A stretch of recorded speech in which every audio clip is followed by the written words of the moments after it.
और भाइयों, मैं आपका रेडियो दोस्त अमीन सायानी बोल रहा हूँ। और जी हाँ, मैं जानता हूँ कि आप कितने बेचैन हो रहे हैं संगीत के सितारों की महफिल में लता मंगेशकर की बातों का दूसरा प्रोग्राम सुनने के लिए। और भाई, जितने बेचैन आप हैं ना, उतनी ही बेकल खुद लता जी भी तो हैं आपसे मिलने के इंतजार में। जरा देखिए तो।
लता ने ये गीत गाया था हिंदुस्तानी फिल्मी जगत के एक सुतून सी रामचंद्र की धुन पर।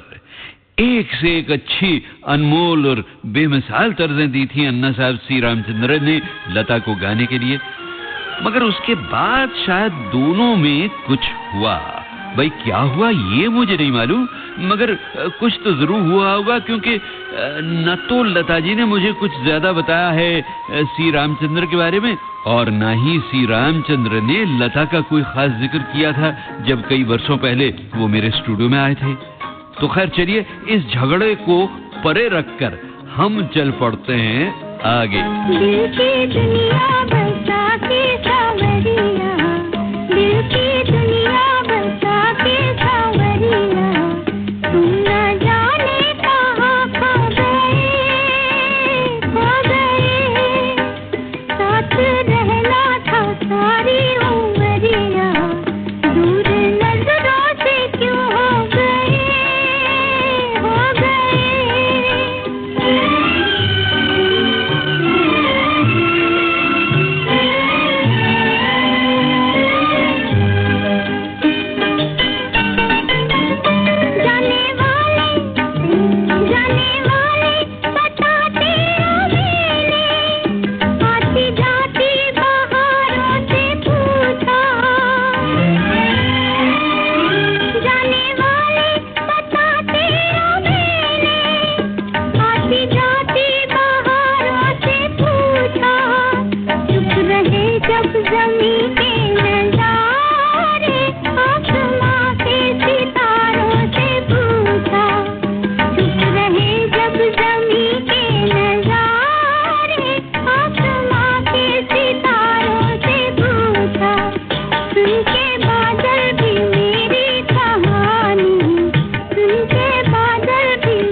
कीजिएगा बहनों और भाइयों, लता के साथी बहुत हैं, गीत भी बहुत हैं, इसलिए पूरे गाने तो मैं आपको सुनवा नहीं पाऊंगा। अच्छा भाई, लता जी के सुरीले संगीतकारों का जिक्र चल रहा है, तो उसमें लता के प्यारे भाई हृदयनाथ मंगेशकर का जिक्र न हो तो कैसे चलेगा। बहुत बरस पहले जब हृदयनाथ के संगीत का कमाल अपनी जवानी में था ना, तब एक इंटरव्यू में लता जी ने मुझे बताया था, हृदयनाथ और मेरे बीच सिर्फ खून का रिश्ता ही नहीं, और भी बहुत रिश्ते हैं, जिनमें से एक ये है कि हम दोनों संगीत के उपासक हैं और एक दूसरे की आलोचना करते हुए जरा भी संकोच नहीं करते। अच्छा। आपको शायद मालूम ही होगा कि मैंने कई मराठी फिल्मों का संगीत खुद तैयार किया है। जी हाँ लता जी, और बड़ा लोकप्रिय संगीत तैयार किया है आपने। तो जब हम दोनों बैठते हैं और डिस्कशन करते हैं, तो कभी कभी हम में बड़ी लड़ाई हो जाती है। अच्छा अच्छा। और कई कई दिन तक बातचीत बंद रहती है। ओहो। मैं कहती हूँ ये ठीक है, वो कहता है नहीं ये ठीक है। और वाकई कभी कभी तो मुझे ताज्जुब होता है कि ये लड़का अपनी उम्र से बड़ी बातें कैसे कर लेता है। और कई मर्तबा मुझे ये भी लगता है कि ये मुझसे कई गुना बड़ा कलाकार है। अच्छा लता जी, कुछ रैदानाथ की नेचर यानी स्वभाव के बारे में हमें बताइए। बड़ा फ्रैंक है, बुरा लगेगा तो मुंह पर कह देगा, और जिससे उसे प्यार होता है उसका गुलाम बन जाता है। अच्छा। इसके अलावा वो बड़ा खुददार भी है। मुझे याद है अमीन भाई, ये जब कोई 9-10 साल का था तो एक दिन घर से चला गया और एक चिट्ठी छोड़ गया। ओहो, क्या लिखा था उस चिट्ठी में? यही कि दीदी कमाती है, हम लोग खाते हैं, ये मुझे अच्छा नहीं लगता। जब तक मैं खुद कमाने नहीं लगूंगा घर नहीं लौटूंगा। हम लोग बहुत परेशान हो गए। खैर किसी तरह शाम तक उसे ढूंढ निकाला। और वाकई रैदानाथ ने जल्द ही अपने पांव पर खड़े होकर खुद कमाना शुरू कर दिया और अब तो वो एक लोकप्रिय संगीतकार बन चुके हैं।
अब बड़ी बहन ने अपने छोटे भाई के बारे में इतनी अच्छी अच्छी बातें बताई और रैदानाथ की एक इतनी खूबसूरत धुन भी सुनाई, तो रैदानाथ को भी तो कुछ कहना चाहिए ना अपनी लता दीदी के बारे में।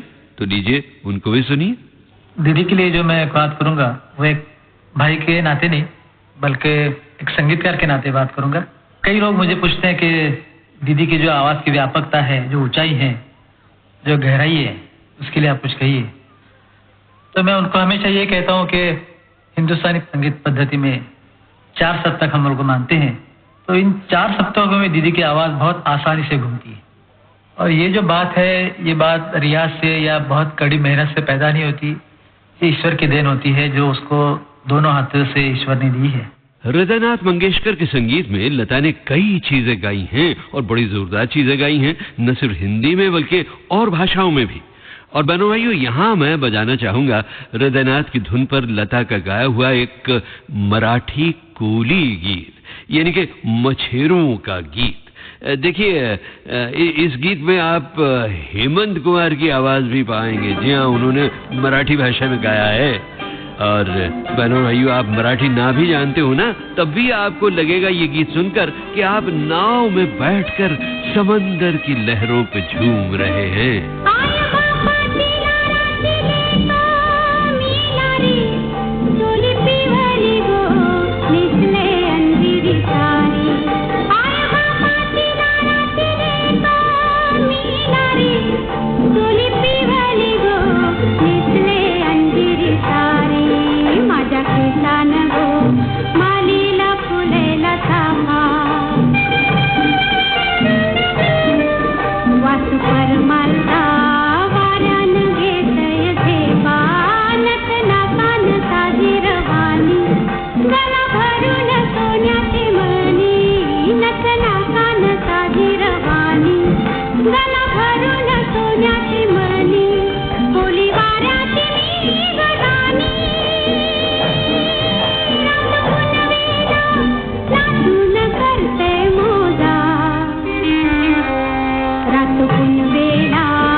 दर्याचा राजा वल्लव रे नटवा हो वल्लव रे रामा वल्लव रे नटवा हो वल्लव रे रामा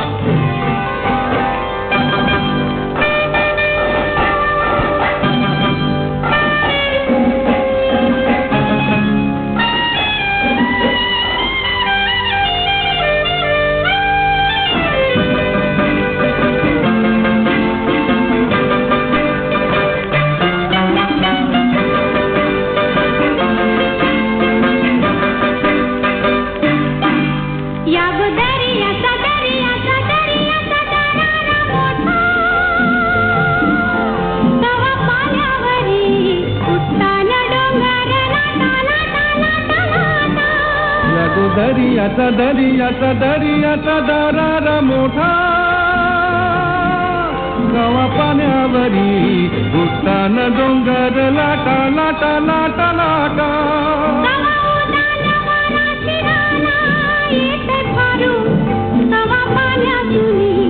आभाला भिडते तारू कवा पाण्यातुनी आभाला भिडते तारू वाट बघून घुरते फिरती मग दर्याला येते भरती जाते पाण्याला भिजून धरती तसाच भरतार माझा इथे भेटाया तसाच भरतार माझा मी डोलकर डोलकर डोलकर दर्याचा राजा। Radio legend. अब संगीत के सितारों की महफिल में लता की लताफत में ढलकर एक और लाजवाब संगीतकार जोड़े का संगीत आ रहा है और उसके आते ही फूल खिल उठे और बहार आ गई। सुनो सजना पपीहने सुनो सजना पपीहने कहा सबसे पुकार के संभल जाओ चमन वालों संभल जाओ चमन वालों के आए दिन बहार के सुनो सजना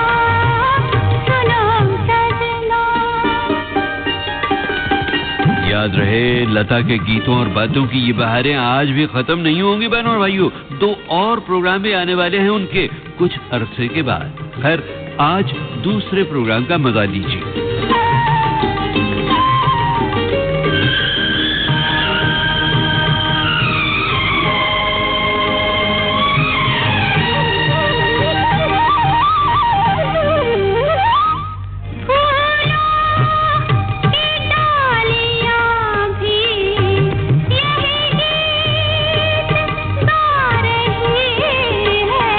घड़ियां पिया मिलन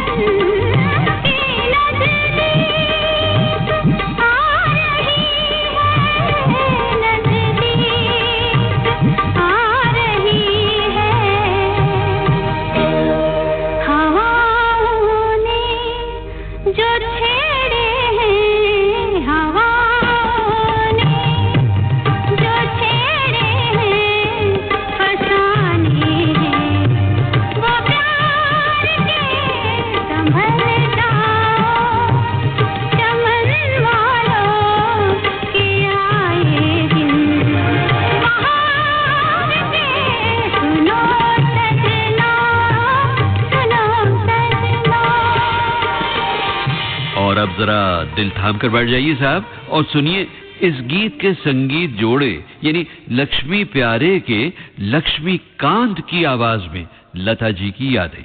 हमें इस बात पर गर्व है कि लता जी ने हमारी खास तौर पर मदद की है जी, और वो भी उस वक्त से जब हम मामूली म्यूजिशियंस थे।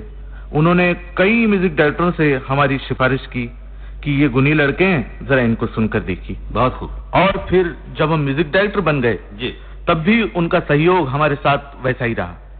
वरना अमीन साहब अक्सर तो नए नए म्यूजिक डायरेक्टर्स लता जी से गवाने का अरमान ही लिए फिरते हैं। हाँ, सही बात है। क्योंकि लता जी के गाने के बाद गीत का नक्शा ही बदल जाता है और फिर म्यूजिक डायरेक्टर को गाने की तरफ से कोई फिक्र ही नहीं रहती।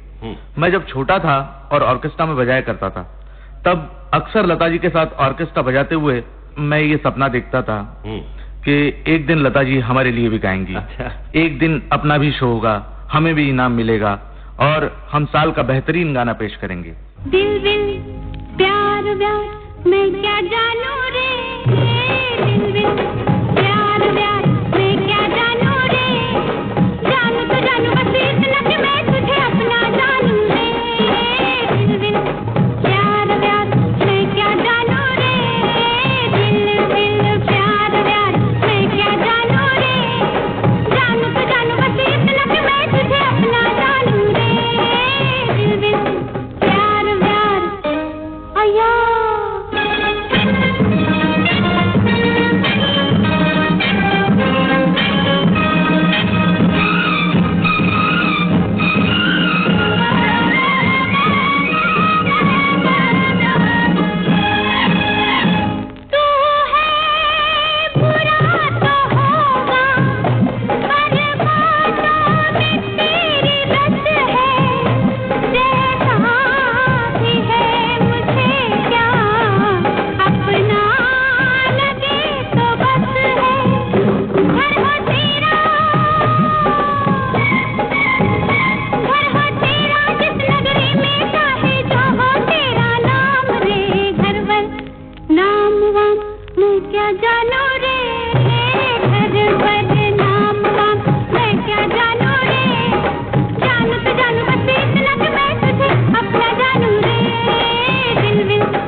दोस्तों, जब लक्ष्मीकांत प्यारेलाल संगीत की दुनिया में एक धमाके के साथ आए तो उस जमाने में एक और बड़ा ही टैलेंटेड, बड़ा ही सुरीला नौजवान भी कूद पड़ा था फिल्म संगीत के मैदान में। और वो नौजवान था कौन बताइए? जी हाँ, बड़े नवाब सचिन देव बर्मन का बेटा R.D. बर्मन। होती है क्या गम की शाम, जल उठे सौ दिए जब लिया तेरा नाम, क्या जानू सजन होती है क्या गम की शाम, जल उठे सौ दिए जब लिया तेरा नाम, क्या जानू सजन।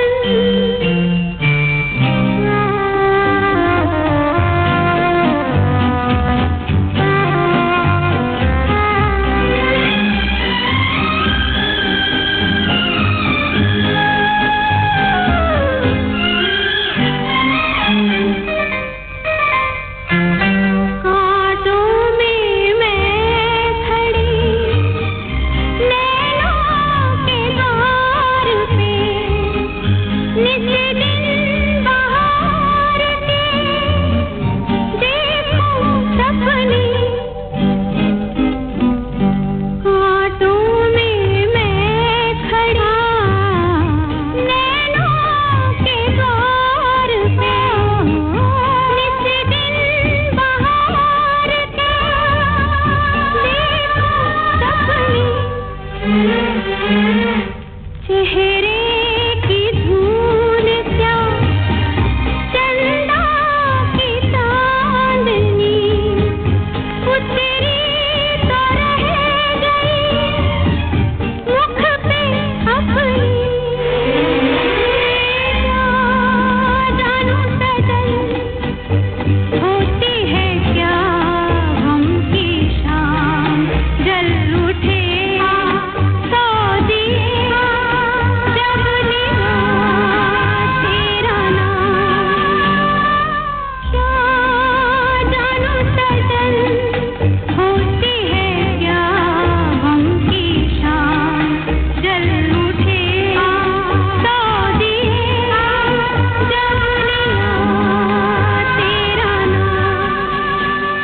अच्छा, ये तो आप जानते ही हैं बनवाइयों के R.D. बर्मन ने आगे चलकर लता जी की उतनी ही सुरीली बहन आशा से शादी कर ली थी।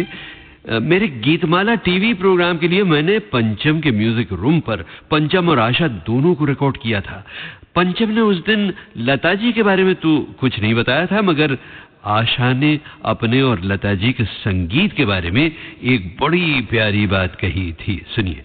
आमिन भाई, गाने में हमारे गुरुजी ने कहा था कि बेटा बेसुरा सुनोगे तो तुम्हारी उम्र कम हो जाएगी, तो हमेशा सुर में गाना ताकि दूसरों की उम्र भी कम ना हो। इसीलिए हमने क्लासिकल सीखा, मेहनत की और लैंग्वेज सीखी। मैंने और मेरी दीदी ने, हमने मेहनत की, बहुत कड़ी मेहनत की, बहुत स्ट्रगल किया, तब जाके हम लोग आप लोगों को पसंद आए। दीदी की इतनी लोगों ने कोशिश की लता मंगेशकर बनने की, लेकिन कोई बन नहीं सका, ना शायद बन पाएगा। चलिए साहब, आशा भोसले की आवाज भी आ गई उनकी लता दीदी के प्रोग्राम में, और अब हम लता जी से सुनने वाले हैं उनके कुछ और गजब के सुरीले साथियों के बारे में। ये सिलसिला शुरू होगा संगीतकार रोशन से। तरसती निगाहों ने आवाज दी है, मोहब्बत की राहों ने आवाज दी है। जाने हया जाने अदा छोड़ो, तरसाना तुमको आना पड़ेगा। जो वादा किया वो निभाना पड़ेगा। ये माना हमें जाते जाना पड़ेगा, पर ये समझ लो तुमने जब से पुकारा हमको आना पड़ेगा। जो वादा किया वो निभाना पड़ेगा।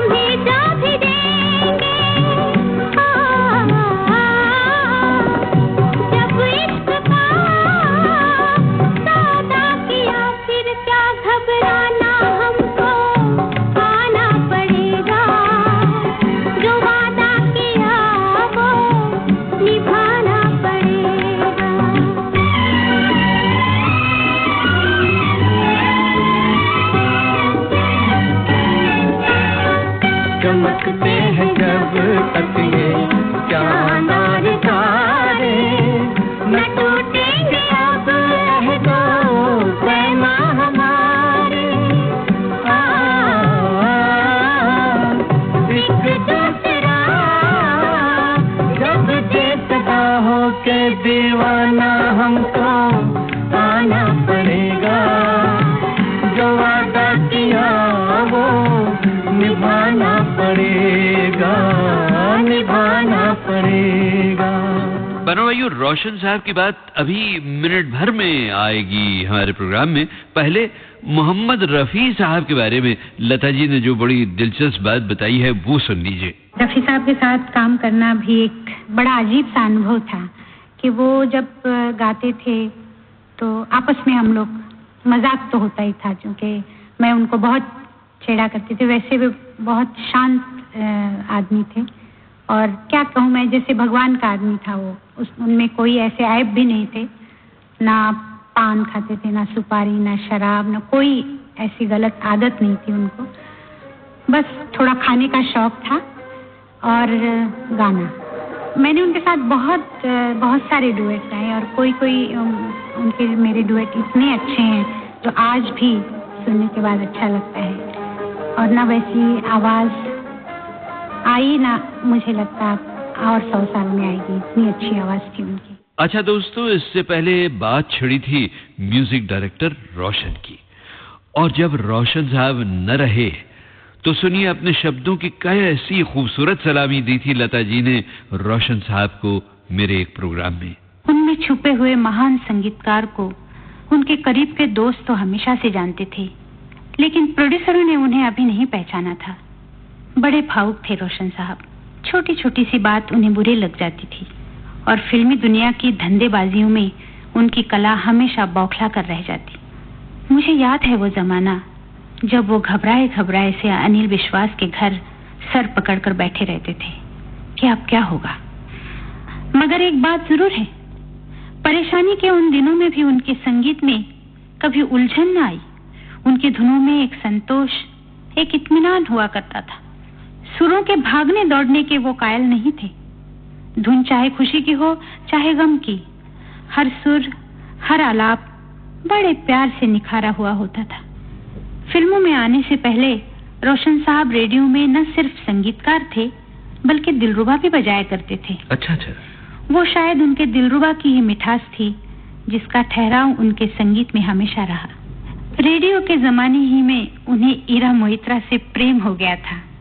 नौबहार में जो भजन आपने मेरी आवाज में सुना है, एरी मैं तो प्रेम दीवानी जी, और वो गाना देखो जी मोरा जिया चुराए लिए जाए, वो मुझसे पहले उनके निर्देशन में रेडियो पर ईरा गा चुकी थी।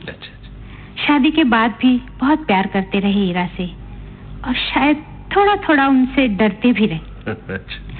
क्योंकि जब कभी किसी प्लेबैक गायिका को रिहर्सल करवाने के लिए जाते तो रिहर्सल खत्म होते ही झट से भाग आते। कुछ इतना मासूम था उनका स्वभाव, कुछ इतनी भोली थी उनकी शरारतें कि उनके चले जाने से हजारों दिलों में खलबली मच गई और उस खलबली को आज तक दिलासा दे रहा है उनका संगीत। अब यहाँ रोशन साहब का गीत सुनवाने के लिए मुझे जरा सोचना पड़ा बहनों भाइयों, और फिर मैंने फैसला किया कि वो गीत आपको सुनवाऊं जो एक तरह से तमाम महान कलाकारों की यादें हमारे दिल में महफूज रखता है, मोहब्बत की खुशबू बनकर। रही न रही हम महका करेंगे, बनके कली बनके सबा बावे वफा में, रही न रही हम।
सितारों की महफिल में पिछले प्रोग्राम की तरह आज भी लता के गीतों को संवार रही हैं लता की बातें, और अब उन बातों में शामिल होने वाली है लता की बात संगीत निर्देशक खयाम साहब के बारे में। खयाम साहब के साथ मैंने बहुत ज्यादा नहीं गाया है, पर जितने गाने मेरे हुए हैं मुझे बहुत अच्छे लगते हैं। शायरी के बारे में बहुत पर्टिकुलर होते हैं वो कि भैया ऐसा ही होना चाहिए। बहुत अच्छे दिल के आदमी हैं और मेरे साथ बहुत ही प्यार से हमेशा पेश आते हैं। पूरे हिंदुस्तान में, पूरे भारत में और जहाँ जहाँ भी हिंदुस्तानी गाने सुने जाते हैं तो वो पूरा जादू सा एक क्रिएट हो गया, मैजिक क्रिएट हो गया। और उसके बाद ये आलम हुआ कि हर फिल्म में हर हीरोइन ये चाहे कि हमारे लिए जो प्लेबैक हो वो लता जी का हो, और हर म्यूजिक डायरेक्टर ने यही चाहा, हर डायरेक्टर ने यही चाहा कि भाई लता जी की आवाज़ चाहिए। तो ये आलम हुआ कि और वो मास्टर गुलाम हैदर साहब की बात जो थी कि आसमान की बुलंदियों को इनकी शोहरत छुएगी, तो वो सिलसिला बिल्कुल हो गया। मेरे घर आई एक नन्ही परी, एक नन्ही परी, चांदनी के हसीन रथ पे सवार। मेरे घर आई, हो मेरे घर आई एक नन्ही परी, एक नन्ही परी।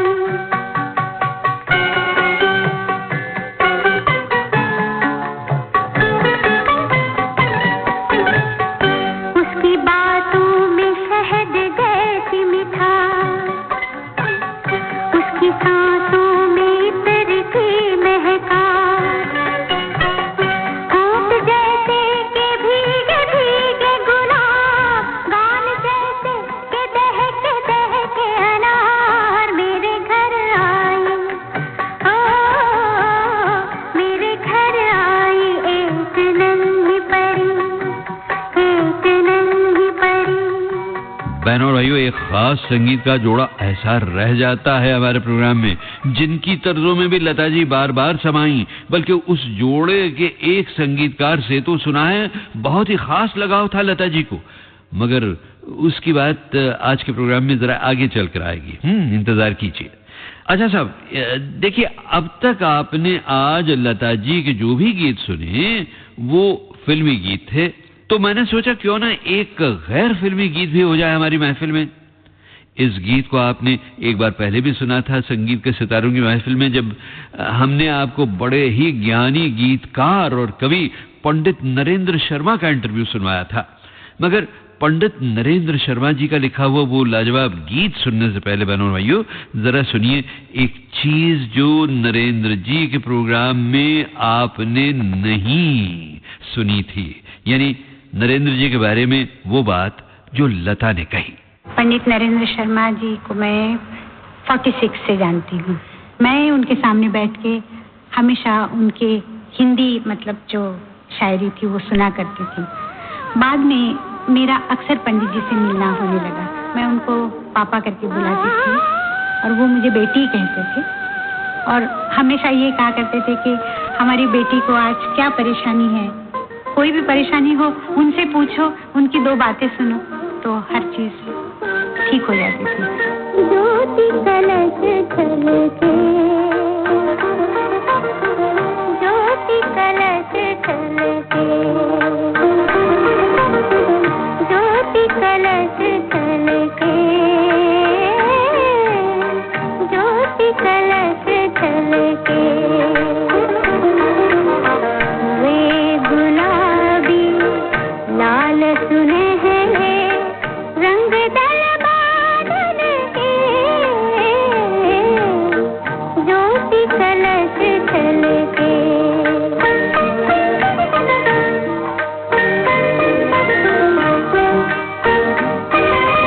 घर आंगन वन उपवन उपवन करती ज्योति अमृत से चिंतन।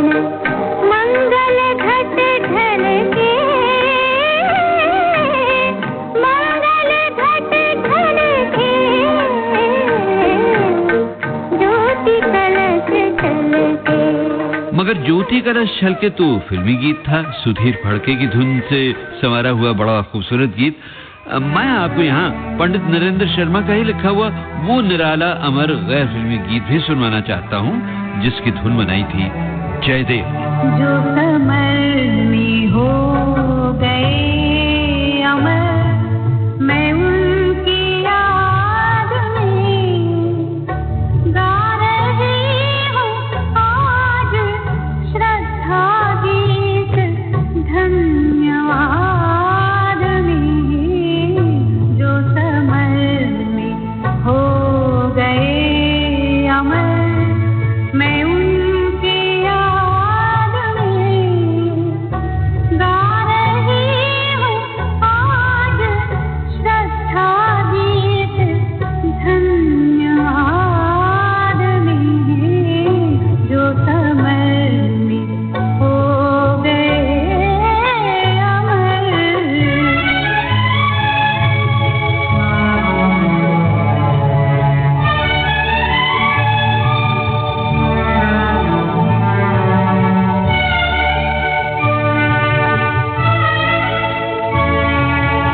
जयदेव साहब की धुन थी। और जयदेव साहब के बारे में भी लता जी की कही हुई एक मुख्तसर सी बात मेरे पास है, जो अब मैं पेश करता हूँ आपको। जयदेव जी का म्यूजिक बहुत मीठा होता था और बहुत मुश्किल भी।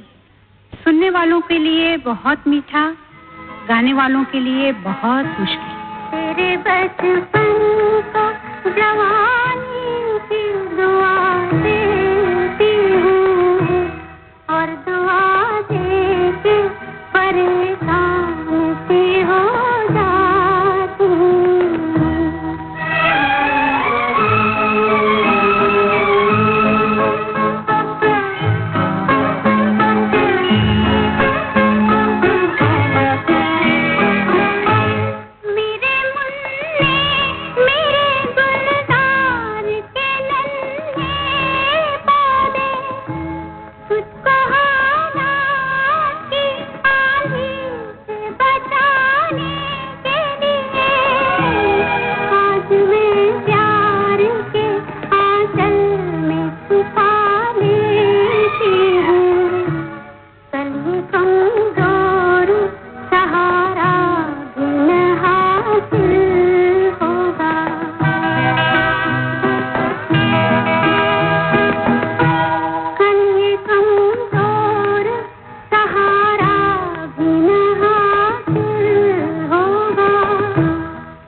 महफिल में आज लता के गीत गूंज रहे हैं और साथ ही साथ उनके साथियों की बातें भी गूंज रही हैं और लता की अपनी बातें भी। और बहनों भाइयों, मैं आज जरा कम बोलने की कोशिश कर रहा हूँ। मुश्किल है मेरे लिए कम बोलना, फिर भी कोशिश कर रहा हूँ, क्योंकि भाई बड़े बड़ों की बातें मैं भी तो सुनना चाहता हूँ आप सबके साथ जरा चुप रहकर हैं। एक बात मैं जरूर यहाँ कहना चाहूंगा कि संगीत के साधकों का कहना है कि लता की आवाज में सरस्वती का वरदान समाया हुआ है। उनको गाते हुए बरसों बीते, मगर बरसों तक उनकी आवाज में वही ताजगी बरकरार रही, वही जवानी बरकरार रही, जिसे लेकर कदम रखा था लता ने फिल्म संगीत के क्षेत्र में। बड़े बड़े अवार्ड लता जी ने जीते, यहाँ तक कि फिल्मी दुनिया का सबसे खास अवार्ड दादा साहब फाल्के पुरस्कार भी उनको प्रदान किया गया। और देश का सबसे महान सम्मान भी उनको दिया गया, यानी भारत रत्न। मतलब ये कि शोहरत, दौलत, इज्जत सभी कुछ पाया लता जी ने, मगर फिर भी उनके दिल में घमंड बिल्कुल नहीं आया, अभिमान नहीं आया। और इसका राज क्या है, ये खुद लता जी से सुनिए। भगवान को तो हम लोग मानते ही हैं, और मैं खुद यही समझती हूँ, बल्कि मेरे घर में सभी लोग ये समझते हैं कि जो कुछ भी हमें मिला है वो उसकी ही कृपा है बस।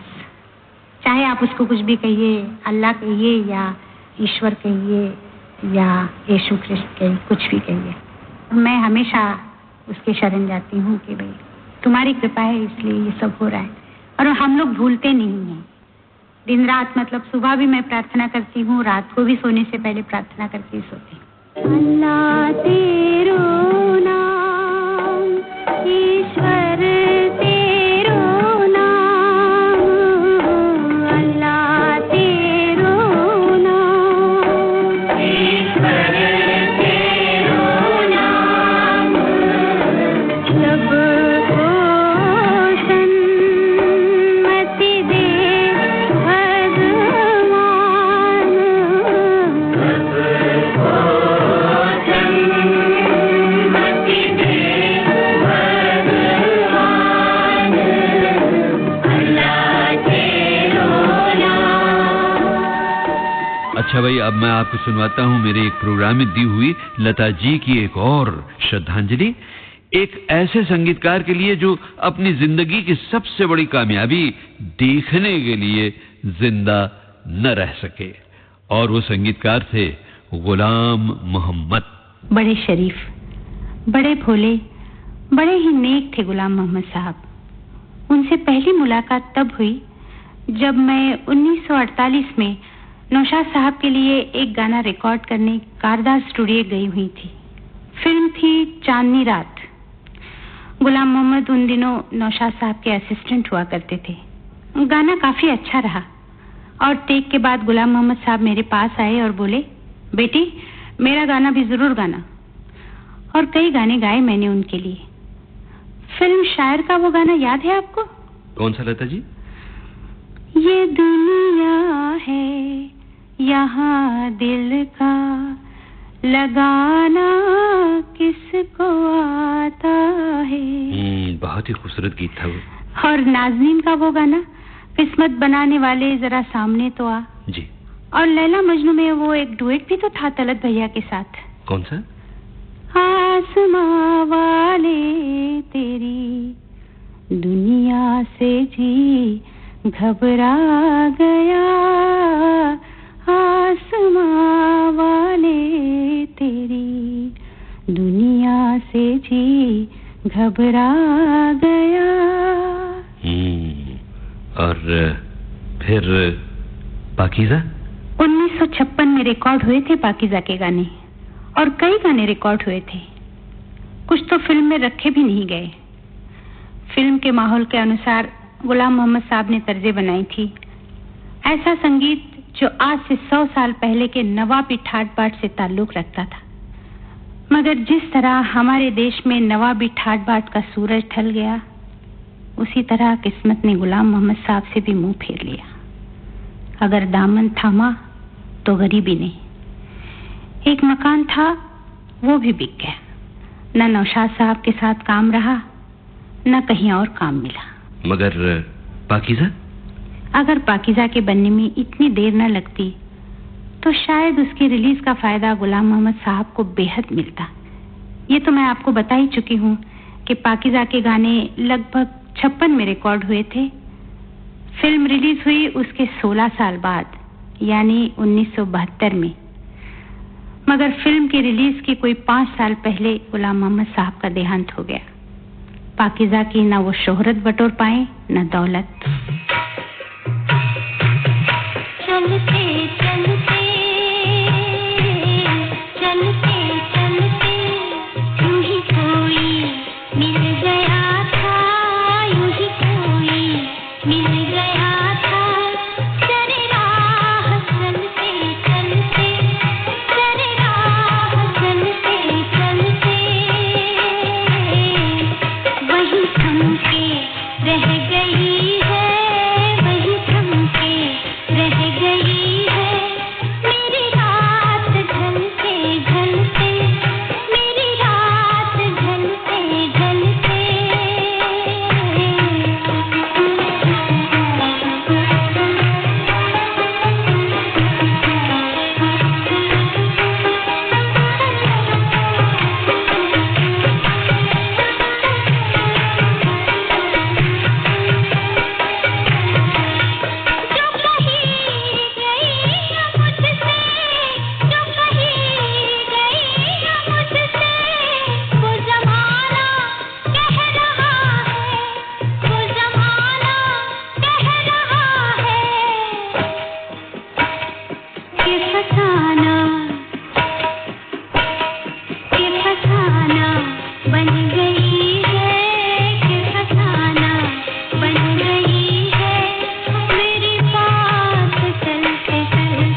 दोस्तों, फिल्म पाकीज़ा की हीरोइन की आवाज भी आने वाली है हमारी महफिल में, मगर आज नहीं, बल्कि तब जब कभी न कभी लता की बातों का तीसरा प्रोग्राम पेश होगा। और अब समय आ गया है एक सुरीला वादा पूरा करने का। बहनों भाइयों, याद है आपको, मैंने आज के प्रोग्राम के कहीं बीच में आपको बताया था कि एक और बड़े मशहूर संगीतकार जोड़े का जिक्र बाकी है आज की महफिल में, और वो दो गजब के संगीतकार थे, शंकर और जयकिशन। आप तो जानते ही हैं कि जयकिशन और लता की तबीयतें बहुत मिलती थीं आपस में। दोनों बड़े हंसमुख, बड़े मिलनसार और कुछ कुछ शरारती। संगीत के साथ साथ हंसी मजाक भी चलता रहता दोनों में, और अच्छे अच्छे खानों की दावतें भी होती रहती। एक तरफ लता जी और उनकी बहनें और छोटी भाभी खुद खाना पकाने में कुशल, और दूसरी तरफ जयकिशन की बीवी पल्लवी भी गजब की होस्टेस। जयकिशन का इतनी कम उम्र में चल बसना लता के लिए गम का एक बोझ सा बन गया था। और सुनिए बहनों भाइयों, किन श्रद्धा भरे शब्दों में लता जी ने जयकिशन को याद किया था मेरे एक प्रोग्राम में। जयकिशन और मैं, हम दोनों हम उम्र थे। बस 6 महीनों का फर्क था हम दोनों में। बरसात और नगीना जैसी फिल्मों के बाद हम लोगों का एक बड़ा मजेदार ग्रुप बन गया था। अच्छा। हम सब एक साथ काम भी करते, घूमने भी जाते, तर्जें भी डिस्कस करते, और कभी कभी बहुत झगड़े भी होते थे। झगड़े किस बात पर? बस छोटी छोटी बातों पर, खास तौर पर जयकिशन के साथ। अच्छा, वो कैसे? कभी मैं उनकी धुन की बुराई कर दूं, तो कभी वो मेरी आवाज पर कोई जुमला कस ले, और इस तरह जब ठनती तो दिनों तक ठनी रहती।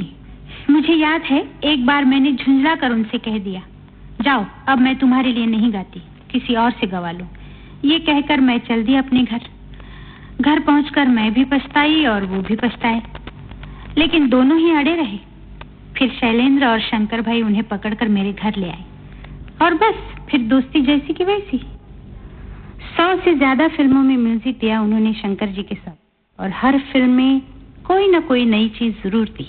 इसीलिए तो लता जी सबको बेहद अफसोस हुआ कि संगीत में इतने अनोखे रंग भरने वाले संगीतकार को हमने खो दिया। जीवन और मरण तो विधाता की मर्जी होती है, लेकिन जयकिशन के चले जाने पर यूं जरूर लगा कि ये तो भाई बेहद नाइंसाफी हुई है।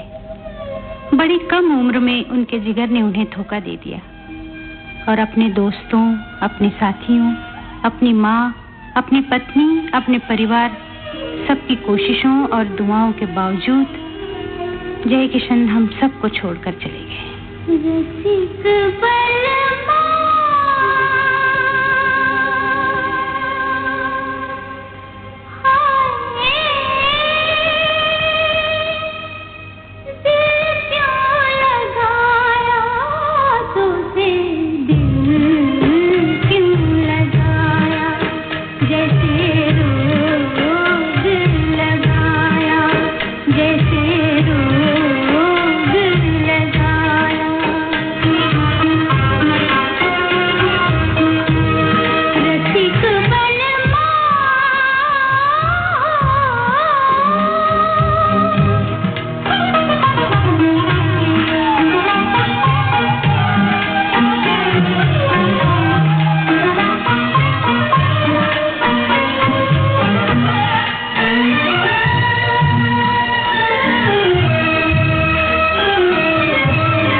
और साहब, दिल लगी की इस टीस के साथ लता की बातों का हमारा दूसरा प्रोग्राम भी खत्म होने लगा है।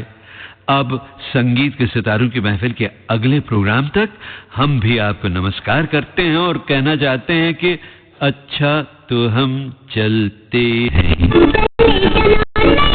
अभी हम जाएंगे नहीं तो आएंगे कैसे? बस इंतजार कीजिए संगीत के सितारों की महफिल के अगले प्रोग्राम का।